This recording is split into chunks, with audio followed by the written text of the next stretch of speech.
We just people from the north side. Once the Timmy's hit the shore fine. Winter ready on the full ties. Heavy traffic during 4-5. Gotta hustle on your own time. Color people every port side. We just people from the north side. Once the Timmy's hit the shore fine. Winter ready on the full ties. Heavy traffic during 4-5. Hey guys, what's going on? It's your boy George McKay, Straight Talk Wrestling Live, Destiny Wrestling here at the Don Koloff Arena. And I'm here with a new fixture of Destiny, a Destiny staple, a household name both here and at MLW and all over wrestling. Sam Leterna, how are you? I'm well. Happy to be back in Canada. It's always a pleasure to be at Destiny. I feel like this is truly one of the the places that are really trying to put Canadian talent on the map here. So yeah, anything to be a part of it. Absolutely. So tonight I'm extending my hat into the commentary ring. You are. I do commentary a few other places. This is my first chance with Destiny. You've done Destiny commentary for a while. You got any advice for me? Yeah, I would say, especially since you're working with your partner for the first time, it's going to be a feeling out process, right? But just like keep it loose, have fun, and when in doubt, just call what you see. That's right. Yeah. I like that. That's a good example. So you yourself had training background, but then you've kind of done more of the interview staging of stuff, and now you are literally in the thick of things at MLW.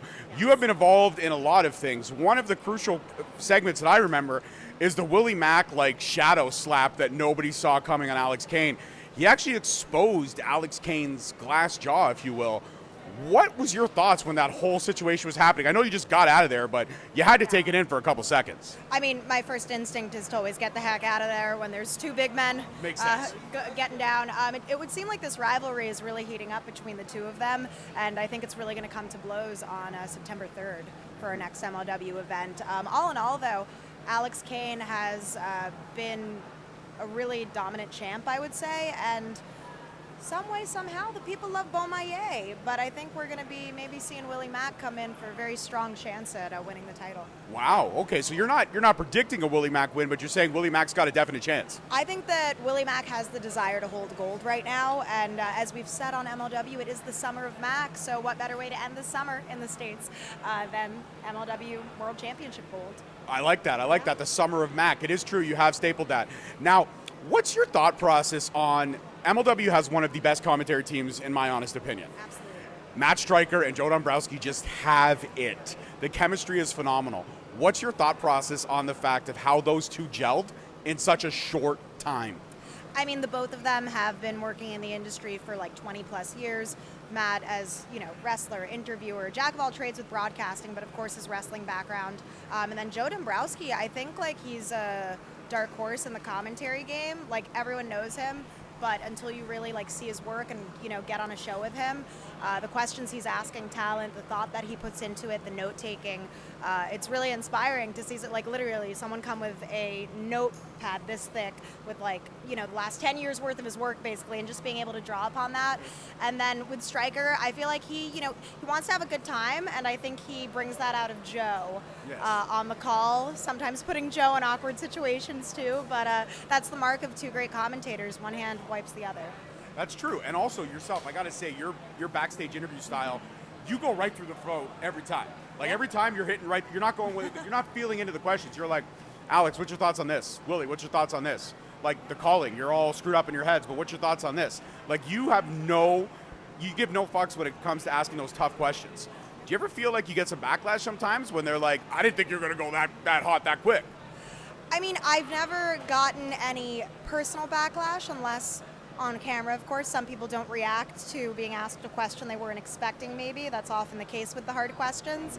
But I'd like to think that I keep it respectful enough in my role that I don't get too much heat, shall we say. But I think it's important to ask the difficult questions because it challenges the wrestler, challenges myself. Wrestlers are big dudes, big women, strong people. So I think it's cool to establish that authority as a broadcaster and whatever that may be for me, which is with my voice and the questions, the quality of the questions I ask. That's true.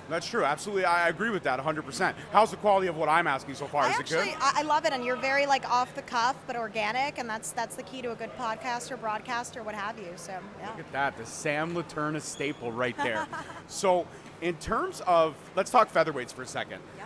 When everybody thinks about women's wrestling, obviously the bigger companies come into fruition. Yes. Talk WWE and their women's division, their Revolution, who they think they started, but they really didn't.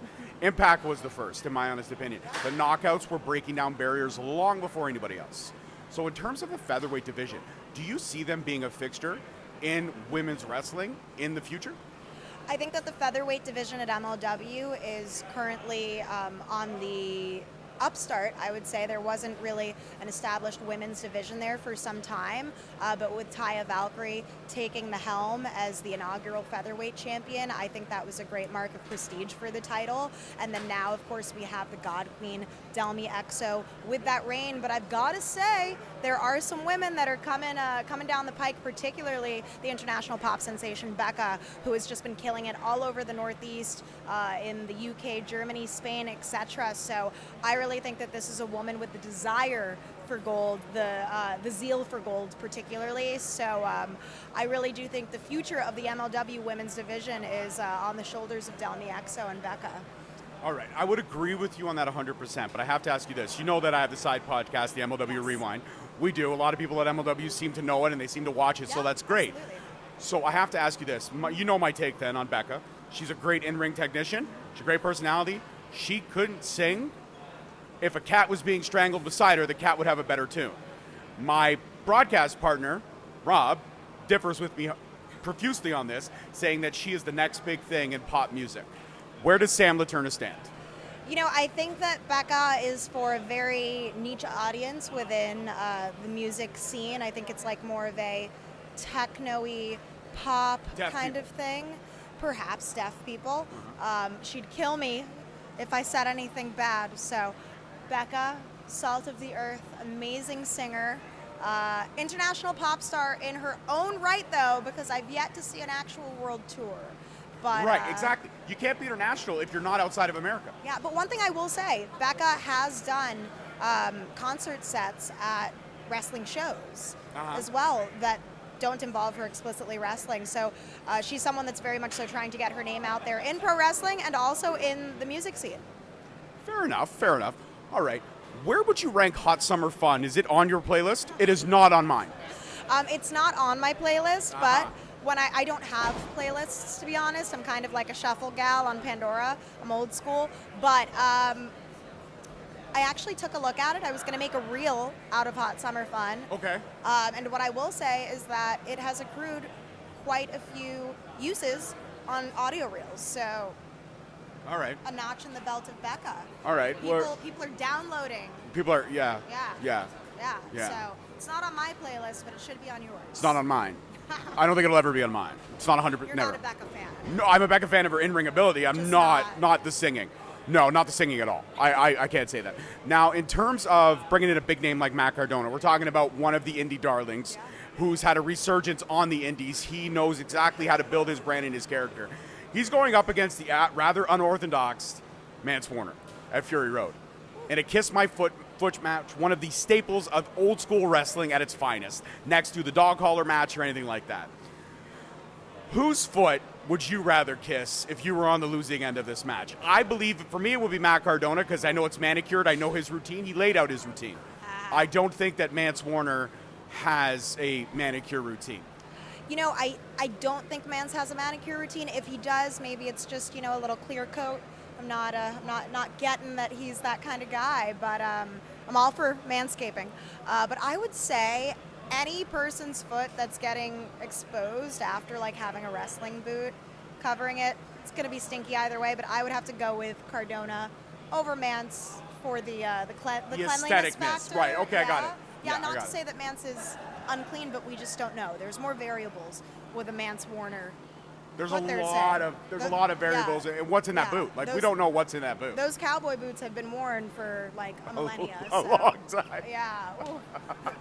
Good luck to Cardona at Fury Road if he is not victorious. There you go. If you're eating right now, put the food aside until this interview's over. All right, my one final question. I'll let you go prepare for your ring announcing debut. In terms of being a woman in pro wrestling, it is still very much a boys' club in a lot of ways. Women have broken down so many barriers. You're kicking ass. You're taking names. You're one of my favorite people in pro wrestling right now. But is it still a lot of that cliche stuff in terms of pro wrestling locker rooms where you're accepted but you're not accepted, if that makes sense? So for me, I've never had that issue of being accepted versus not accepted, I guess, as a woman. I've never really felt like super uncomfortable. I'm sure there's those like awkward moments where, you know, as any woman in any industry, you kind of have to like tiptoe around it and ignore it. But I'm thankful my experience has been positive, mostly in part due to like my wrestling education. When I wrestled under Johnny Rodz and Lance Storm, I was taught etiquette, and I think that because of that etiquette, I managed to avoid a lot of situations that other people get into where they step on people's toes and they don't know it. So shout out to Johnny Rodz and Lance. Thank you for the education.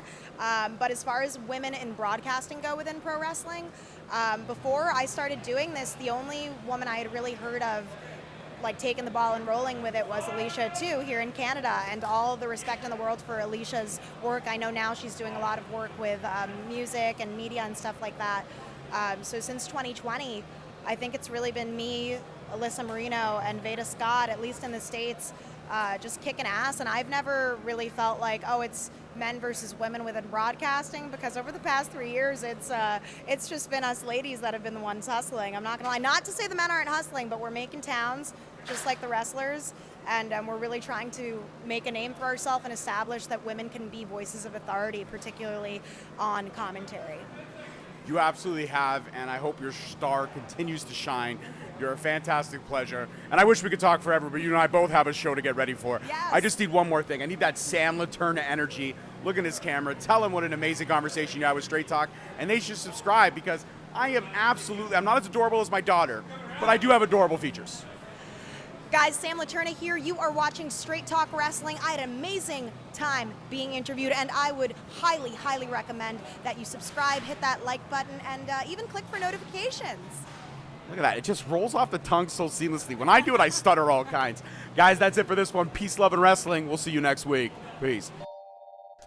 Thank you so much for watching. Please don't forget to like, subscribe, comment, and turn on that notification bell so you get notified each time we post a video. Alternatively, you can check us out on all podcast platforms and hosted on Podbean. We are also available on the SNME Network. That's the Sunday Nights Main Event Patreon. Please feel free to check us out there as well. And don't forget to follow us on all social media platforms at _Straight Talk on Twitter, at Straight Talk Wrestling on Instagram, Straight Talk Wrestling on Facebook, Straight Talk Wrestling on TikTok, and of course, you can check out all our merch at ProWrestlingTees.com. I don't need a nigga cosign. Without the liquor, you become a victim. You ain't never got a pole mine. I ain't messing with this generation. Fuck your gen, I ain't got